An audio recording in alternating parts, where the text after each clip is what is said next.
When J.K. Tripathi took over the reins of Trichy as the new police chief, the city was at the cusp of a communal riot. Given the death of a prominent Hindu front leader a few days prior, communal passions had flared up and bombs were being planted at police establishments, with senior police officers being targeted by the goons.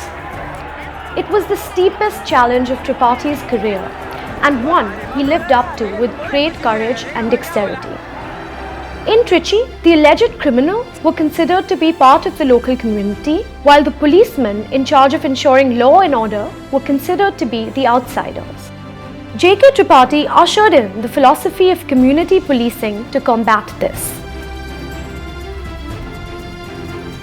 It involved crime prevention with community support, and the tool Tripathi chose was the beat officers system, which had been successful in other parts of the world, most prominently in Japan. Community policing initiatives, the beat officer system, then we are reviving all our boys clubs and slum adoption. We have a lot of other helplines which function in the control room. Helpline for the women, for the children, a blue line, and a green line for pollution. So we are proactively going for a partnership with the NGOs to see and make use of them for overall improvement in the policing in the city. Trichy was divided into 57 beat zones, with an approximate population of 12,000 in each. Each beat was manned by 4 constables who were to remain dedicated to their beat alone. For the beat officer system to succeed, it was crucial to win the trust and goodwill of the community. In my previous assignments, I had learned that the most effective way to do that is to first serve the community by solving civic issues. With the community support, J.K. Tripathi turned the situation on its head, and within a year of his tenure, the total crimes reported dropped from 11,289 to 8,005, which further dropped to 7,750 in the subsequent year. Police performance in crime detection rose from 78% to 86% and 95% in 2004.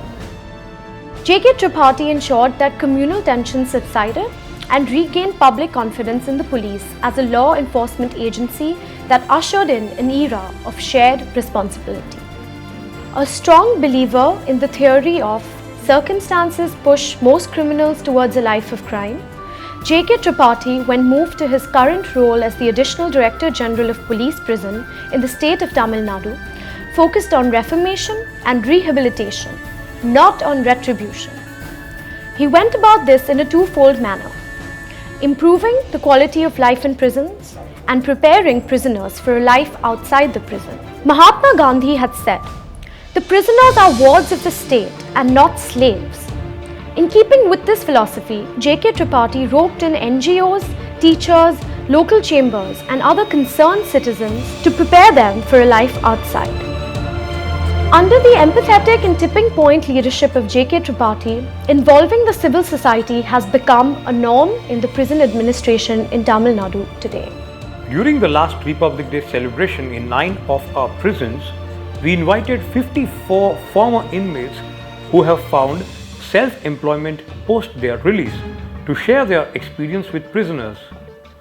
When you are in prison, it is easy for depression to set in, but it fills the hearts of my inmates with hope when they hear stories of former inmates who are now making an honest living as auto rickshaw drivers, auto mechanics, mobile eatery owners, and even security guards. Many former prisoners call to thank us for imparting vocational training, which helped them shape a new future for themselves. It is the most rewarding feeling. No more than 5% of society is criminal. Then why treat the remaining 95% as though they were potentially so?